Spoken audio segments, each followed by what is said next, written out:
ছেলেটি তার প্রেমিকাকে প্রপোজ করতে যাবে ঠিক তখনই দেখল সে এক বয়স্ক লোককে জড়ায় ধরেছে। এরপর সে তার দামি গাড়িতে উঠে বসল। ছেলেটি ভুল করে ভাবল তার প্রেমিকা একজন লোভী মেয়ে। রাগের মাথায় সে কিছু না বলেই চলে গেল। 3 বছর পর মেয়েটি এক কোম্পানিতে ইন্টার্ন হিসাবে কাজ করছিল। একদিন তার কোম্পানি তাকে এক ক্লায়েন্টের সাথে দেখা করতে পাঠালো। সে ভাবতেও পারেনি ক্লায়েন্টটি তার প্রাক্তন প্রেমিক হবে যাকে সে 3 বছর ধরে খুঁজছে। ছেলেটি এখন এক নামকরা কোম্পানির সিইও। আগের মতো সে আর দুর্বল বা নিরাপত্তাহীন নেই। মেয়েটি তাকে জানালো যে সে তাকে 3 বছর ধরে খুঁজছে এবং জিজ্ঞেস করলো কেন সে তখন ব্রেকআপ করেছিল। উত্তর দেওয়ার বদলে মেয়েটি এখনো ইন্টার্ন বলে ছেলেটি তাকে অপমান করলো। বোঝা গেল 3 বছর আগের সেই ঘটনার ক্ষোভ সে এখনো পুষে রেখেছে। তাকে শিক্ষা দিতে সে ব্যবসায়িক চুক্তির নাম করে মেয়েটিকে ব্যক্তিগতভাবে তার রিসেপশনের দায়িত্ব নিতে বলল। সে তাকে সোফায় ধাক্কা দিয়ে ফেলে কড়া কথায় অপমান করলো। মেয়েটি রেগে গিয়ে তার গালে কুশে এক চড় মারল। সে ভাবতেই পারেনি 3 বছর পর তাদের এই দেখা হওয়াটা এত ভয়ঙ্কর হবে। সে যখন চলে যেতে নিবে তখন ছেলেটির বর্তমান প্রেমিকা সেখানে এলো। সে মেয়েটিকে চড় মেরে তাকে প্রলুব্ধ করার অভিযোগ তুলল। ছেলেটি চুপচাপ দাঁড়িয়ে সব দেখল, কিছুই করল না। মেয়েটি তার ওপর পুরোপুরি হতাশ হয়ে ভগ্ন হৃদয়ে চলে গেল। একদিন কাজ শেষে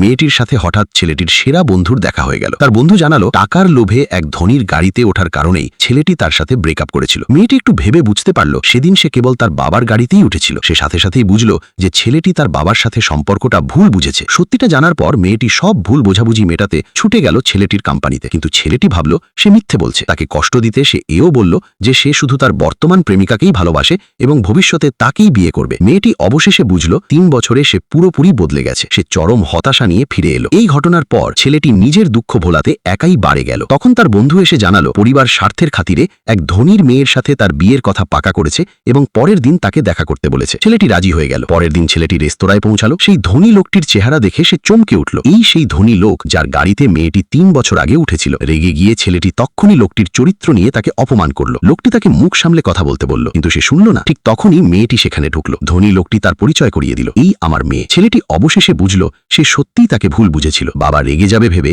মেয়েটি বাবাকে আগে বাইরে গিয়ে অপেক্ষা করতে বলল। বাবা চলে যাওয়ার পর মেয়েটি সরাসরি বিয়েটা ভেঙে দিল। ছেলেটির সাথে সাথে তার হাত চেপে ধরল, তাকে যেতে দিল না। কিন্তু মেয়েটি তার উপর পুরোপুরি হতাশ হয়ে পড়েছিল। সে ঝটকা মেরে হাত ছাড়িয়ে নিয়ে ঘুরে হাঁটা দিল।